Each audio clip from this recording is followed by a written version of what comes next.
Assalamu alaikum wa rahmatullahi wa barakatuhu. Welcome to the 40 du'as from Al-Quran Al-Kareem dua series. Inshallah, today we are going to study dua number 18, and that is from Surah Al-A'raf. It's Surah number 7 and it's ayah number 23. So we'll start. Bismillahir Rahmanir Rahim. Rabbana zalamna anfusana wa illam taghfir lana wa tarhamna lanakunanna minal khasirin. We'll read it fluently. ربنا ظلمنا أنفسنا وإن لم تغفر لنا وترحمنا لنكونن من الخاسرين. Now, we'll see the translation of this dua.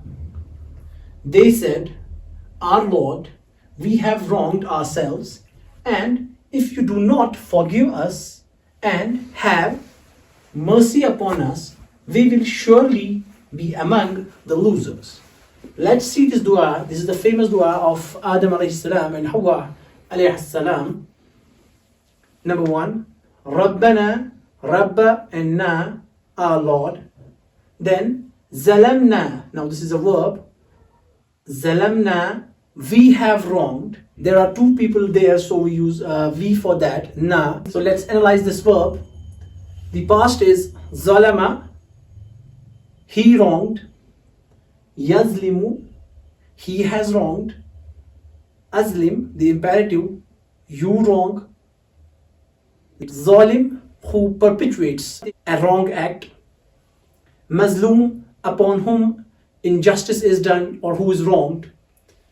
Zulman means injustice or a wrong act. Anfusana, now here anfus is jam' of nafsun. So what's nafs? Nafs we have defined here. It's the essence. It's the ruh. It is the driving force of our material body. And Allama al-Jurjani al-Hanafi rahimahullah has provided us a very good definition of nafs in his Kitab al-Ta'rifat. النفس هي الجوهر البخاري اللطيف الحامل لقوة الحياة والحس والحركة الإرادية وسماها الحكيم الروح الحيوانية فهو جوهر مشرق للبدن فعند الموت ينقطع ضوءه عن ظاهر البدن وباطنه وأما في وقت النوم ينقطع عن ظاهر البدن دون باطنه. So what is nafs? It is al-jawhar al-bukhari, a steamy essence, and al-hamilu liquwwat al-hayati wal-hissi wal-harqat al-iradiyya. So it consists of the life force, the senses, as we have the 5 senses, the voluntary actions, harqat al-iradiyya, and Sammaha al-Hakimu, the wise or the philosophers have named it Ar-Ruh al-Haywaniyya, the animalistic spirit or the spirit, the ruh. So it is فَهُوَ جَوْهَرٌ مُشْرِقٌ لِلْبَدَنِ. It is a illuminating essence for the body. It's actually an essence which illuminates the body. فَإِنَّ الْمَوْتِ, when the time of death is close, يَنْقَطِعُ ضَوْءُهُ عَنْ ظَاهِرِ الْبَدَنِ وَبَاطِنِهِ. Its light is cut. Its light extinguishes both from the outside and the inside, meaning the body is rendered lifeless when this ruh is taken out of the body. So nafs is defined as a ruh al-haywaniyya, al-jawhar al-bukhari. It is jawhar al-mushrik. It's an illuminating light in essence, a driving force of the body which makes the body actually alive. Rather, the physical presence of a body is actually driven by this steamy essence, this illuminating essence. And وَأَمَّا في وقت النوم ينقطع عن ظاهر البدن دون باطنه. So at the time of sleep, we say that the ruh makes parvaz and it leaves the body. So when we sleep, our outside body is not in motion, it's at rest, but from the inside, the ruh is attached to the body, to the batin, but to the zahir, it is not attached at that time. So this is the philosophical definition of nafs. So here when we say رَبَّنَا زَلَمْنَا أَنفُسَنَا, so it means this internal conscience and the illuminating essence that we have wronged. Wa and lam, in an adjective meaning if, lam, it's a negative particle, lam taghfir lana. So when we have lam, it changes the i'rab of the verb coming after it. So this verb is read together. Lam taghfir, you don't forgive. Illam taghfir, if you don't forgive, lana, for us. What has Allah to forgive? Their sins or what they have wronged. So رَبَّنَا ظَلَمْنَا أَنفُسَنَا وَإِلَّمْ تَغْفِرْ لَنَا. So if you don't forgive us, now taghfir, here it is, the root word is maghfira, and gufran means mercy, forgiveness, if you don't have mercy upon us. Ghafir is the person who forgives. We say Allah Ta'ala is Ghafirul Zunub. So we say Ya Allah, Ya Rabbi, Ya Ghafirul Zunub, Ighfir Zambi, forgive my sins. And Maghfur is the person who is forgiven or upon whom mercy has been shown. Ghafara is the past, third person. Yaghfiru is the present. Ghafara, he forgave. Yaghfiru, he forgives. Ighfir, you forgive. And wa tarhamna, and again, if you don't have mercy, so it is rahma. Now this tarham would go back to lam and in, so they are joined by a coordinating conjunction, so it's continuity.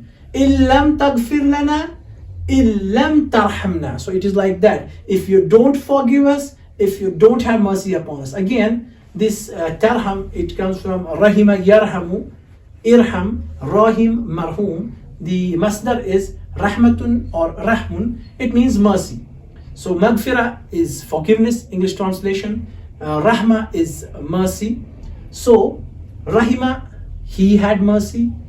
Yarhamu, he has mercy. Irham, you have mercy. Rahim, the person who shows mercy. We say Ar-Rahman Rahimin. Allah is Ar-Rahman Rahimin. Marhum, upon whom maghfirah has been bestowed, and this mercy has been bestowed. So رَبَّنَا ظَلَمْنَا أَنفُسَنَا وَإِن لَمْ تَغْفِرْ لَنَا وَتَرْحَمْنَا لَنَكُونَنَّ. Now there are two emphatic particles that have been used here. This is nakunu. It comes from kana yakunu. Now kana means to be. Yakunu, it's used. Kana is used for the past, yakunu for the present. Kana, he was. Yakunu, he is. Or it was, it is. Nakunu, we are. Now here it can be used for the futuristic sense. So nakunu, we will be. Now la is for emphasis. So it will be la nakunu. And it means yes, surely we will be. And then noon is added. This is also for emphasis. La nakunanna. So there are two times emphasis. La nakunanna. So surely, verily, we will be among min al khasirin, the losers. Now who are the losers? People who will go into the hell. It's a very beautiful dua, very jami dua. And it has so much power and so much force. If we ask Allah with invoke the mercy of Allah with this dua, surely we'll be forgiven. The dua is رَبَّنَا ظَلَمْنَا أَنفُسَنَا وَإِن لَمْ تَغْفِرْ لَنَا وَتَرْحَمْنَا لَنَكُونَنَّ مِنَ الْخَاسِرِينَ. And zulm that we have seen over here, what is the meaning of zulm? We said it's injustice. So there's a beautiful definition here. الظلم هو تعدي على الحدود التي رسمها الله تعالى وتجاوزها إلى محظورات التي لا ترضيه. What is zulm? it is actually transgression, overstepping. هو التعدي, transgression, على الحدود, upon the prescribed limits. التي, which, رسم, meaning which have been striked off or have been marked, or a line has been drawn. رسمها الله, for which Allah has drawn a line, those limits, if you cross them. وتجاوزها, and then after transgression, passing them, إلى محظورات التي لا ترضيه, towards those prohibiting acts, towards those prohibitions which do not make Allah happy. لا ترضيه, don't make him radi. These would be the haram a'mal. So al-zulm is transgressing the limits of Allah and committing the haram things. This is the dua which Adam alayhi salam and Hawa alayhi salam asked Allah subhanahu wa ta'ala after they did the forbidden act that was forbidden by Allah, and they sought forgiveness, they admitted their fault, and eventually Allah subhanahu wa ta'ala forgave them. And same message and same lesson from this dua is for us.